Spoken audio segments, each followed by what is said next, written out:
Сәлима апа есік алдындағы алас ағаштан үлкен жүзімді жұлып, пакетке салды. Бұл бақшаны күйеуі Ерболат 5 жыл бұрын зейнетке шығар кезде еккен.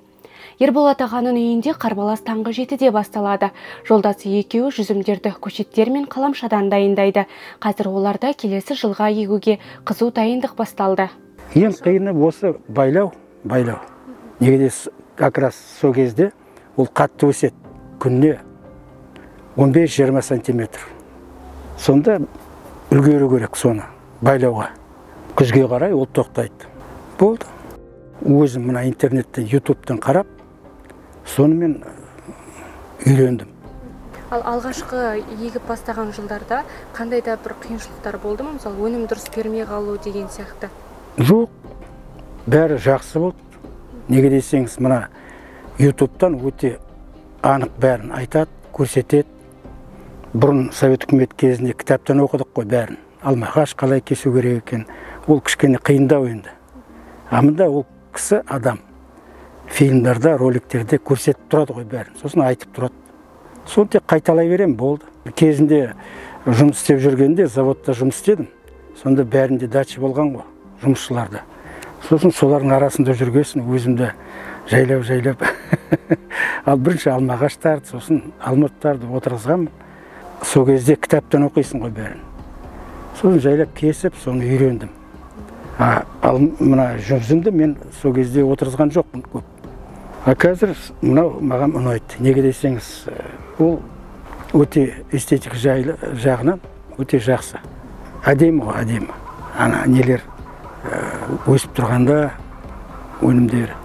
Мұнда жүргенде, тоғайдың ішінде жүргендей боласың. Күтім өте қиын емес.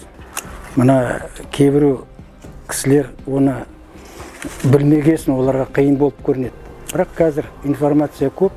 Ең бірінші жұмысы көктем басталғанда. Оны ашып, мына шпалерға ілу.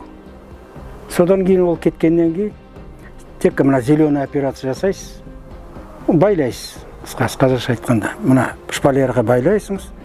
Сосын мынандай пасынктары болады, пасынктары. Соларды бұлай кесіп тұрамыз. Мына екі жапырақ қалдырып.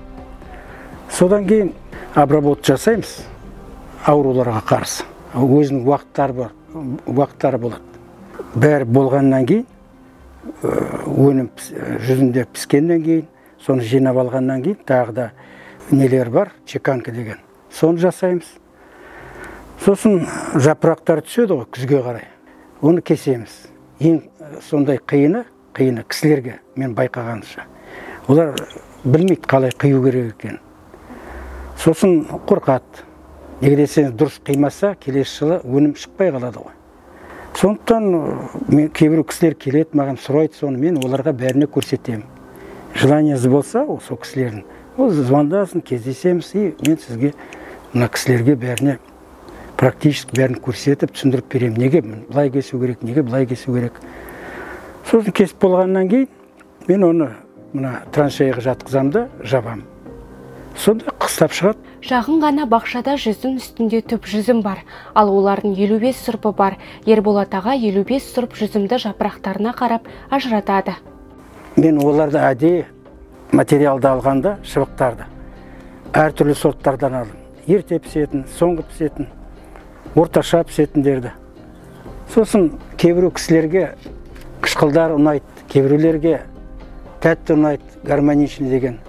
Вот мен солай алғанмын соларды. Сәлима апа жолдасы Ерболат ағаға жүзімдерді суарып және бақшаны арам шөптерден тазартуға көмектеседі.